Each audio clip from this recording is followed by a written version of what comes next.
Dia 6 de fevereiro. Deus é fiel. Não sobreveio a vocês tentação que não fosse comum aos homens, e Deus é fiel. Ele não permitirá que vocês sejam tentados além do que podem suportar. Mas quando forem tentados, ele mesmo providenciará um escape, para que o possam suportar. 1 Coríntios capítulo 10, versículo 13. Pode ser que às vezes você sinta que uma tentação é forte demais para ser tolerada. Mas Deus prometeu nunca permitir que houvesse sobre você mais do que ele colocou dentro de você para lidar com a situação. Ele não permitirá nenhuma tentação que você não possa superar.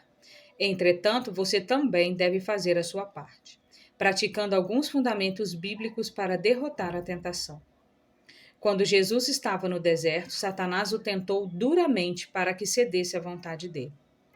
Veja bem, Satanás fez uso da palavra para tentar destruir aquele que é a própria palavra.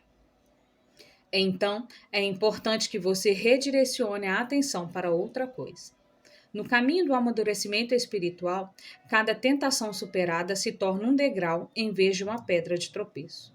Quando você se dá conta de que a tentação é uma oportunidade tanto para fazer a coisa certa quanto a coisa errada, você aprende a escolher uma dessas opções. Toda vez que você escolhe fazer o bem, em vez de pecar, está desenvolvendo o caráter de Cristo. A integridade é construída ao se derrotar a tentação da desonestidade. A humildade cresce quando nos recusamos a ser arrogantes. A resistência se desenvolve toda vez que resistimos à tentação de desistir. A tentação sempre começa na mente. Por isso, recuse-se a ser intimidado.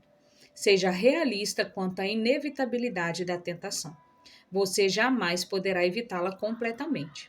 Mas fique seguro, pois Deus é fiel e ele o fortalece. Se você precisa de um lembrete de que Deus quer que você vença, esta mensagem é para você. Leitura bíblica, João capítulo 21. Jesus aparece a 7 discípulos. Depois disso, Jesus apareceu outra vez aos seus discípulos na beira do lago da Galileia. Foi assim que aconteceu. Estavam juntos Simão, Pedro e André, chamado Gêmeo, Natanael, que era de Caná da Galileia, os filhos de Zebedeu e mais 2 discípulos. Simão Pedro disse aos outros: Eu vou pescar.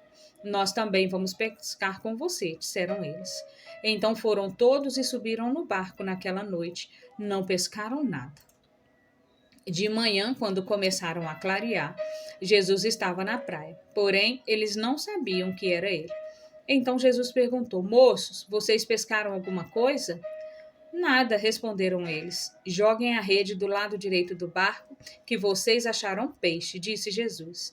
Eles jogaram a rede, logo depois já não conseguiam puxá-la para dentro do barco, por causa da grande quantidade de peixes que havia nela. Aí o discípulo que Jesus amava disse a Pedro: É o Senhor Jesus. Quando Simão Pedro ouviu dizer que era o Senhor, vestiu a capa, pois havia tirado a roupa, e se jogou na água. Os outros discípulos foram no barco puxando a rede com os peixes, pois estavam somente a uns 100 metros da praia. Quando saíram do barco, viram ali uma pequena fogueira com alguns peixes em cima das brasas, e também havia pão. Então Jesus disse: Tragam alguns desses peixes que vocês acabaram de pescar. Aí Simão Pedro subiu no barco e arrastou a rede para a terra. Ela estava cheia com 153 grandes peixes, e mesmo assim não se rebentou. Jesus disse: Venham comer. Nenhum deles tinha coragem de perguntar quem era, pois sabiam que era o Senhor. Então Jesus veio, pegou o pão e deu a eles, e fez a mesma coisa com os peixes. Foi a terceira vez que Jesus, depois de ter sido ressuscitado, apareceu aos seus discípulos. Jesus e Pedro. Quando eles acabaram de comer, Jesus perguntou a Simão Pedro: Simão, filho de João, você me ama mais do que estes outros me amam? Sim, o Senhor sabe que eu amo o Senhor, respondeu ele. Então Jesus lhe disse: Tome conta das minhas ovelhas. E perguntou pela segunda vez: Simão, filho de João, você me ama? Pedro respondeu: Sim, o Senhor sabe que eu amo o Senhor. E Jesus lhe disse outra vez: Tome conta das minhas ovelhas. E perguntou pela terceira vez: Simão, filho de João, você me ama? Então Pedro ficou triste por Jesus ter perguntado 3 vezes: Você me ama? E respondeu: O Senhor sabe tudo e sabe que eu amo o Senhor. E Jesus ordenou: Tome conta das minhas ovelhas. Quando você era moço, você se aprontava e ia para onde queria, mas eu afirmo a você que isto é verdade. Quando for velho, você estenderá as mãos, alguém vai amarrá-las e o levará para onde você não quer ir. Ao dizer isso, Jesus estava dando a entender que, de que modo ia morrer Pedro e assim fazer com que Deus fosse louvado. Então Jesus disse a Pedro: Venha comigo. Jesus e o outro discípulo. Então Pedro virou para trás e viu que o discípulo que Jesus amava vinha atrás dele. Este era o mesmo que estava ao lado de Jesus durante o jantar da Páscoa e que havia chegado para mais perto dele e perguntado: Senhor, quem é o traidor? Quando Pedro viu aquele discípulo, perguntou a Jesus: O que diz, Senhor, a respeito deste aqui? Jesus respondeu: Se eu quiser que ele viva até que eu volte, o que é que você tem com isso? Venha comigo. Então se espalhou entre os seguidores de Jesus a notícia de que aquele discípulo não ia morrer.